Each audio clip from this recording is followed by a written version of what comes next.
Travail, monde impitoyable. Les salariés qui ne s'adaptent pas à la cadence folle sont considérés comme improductifs, voire mettent l'entreprise en faillite.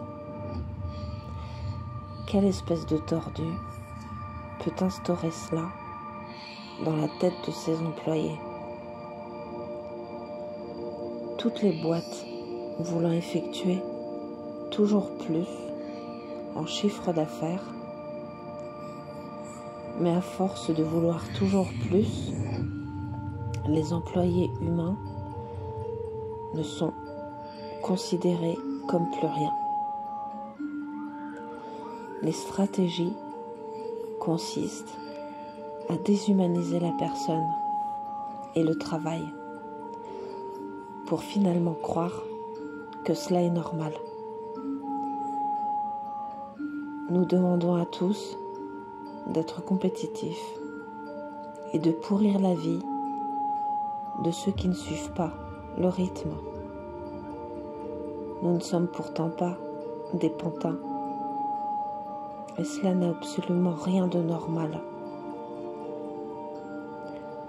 Je suis outrée de voir à quel point l'être humain peut souffrir au travail. Il y en a même qui ont préféré mettre fin à leur jour, tellement c'était lourd à porter à l'intérieur d'eux. La médecine du travail est au cœur de toutes ces fragilités.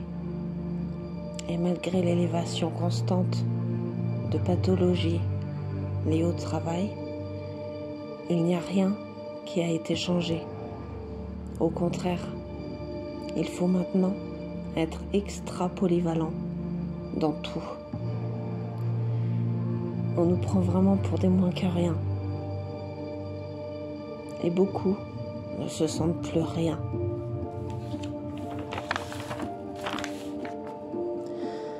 Mais humainement parlant, la plupart des êtres humains désirent faire de leur mieux pour satisfaire leurs employeurs. D'ailleurs, il n'y a jamais aucun remerciement pour ce surmenage constant. Internet a encore plus déshumanisé le travail. Cela n'est plus via des réunions que l'on travaille, mais via des écrans et des rendez-vous, décidés à la place de celui qui le devrait en réalité.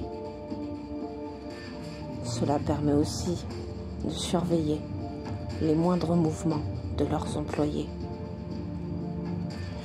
Ne me dites surtout pas que cela est normal.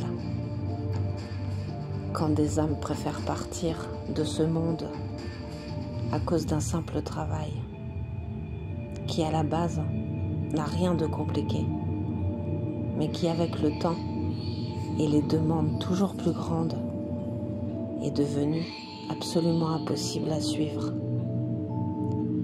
La pression est devenue abjecte.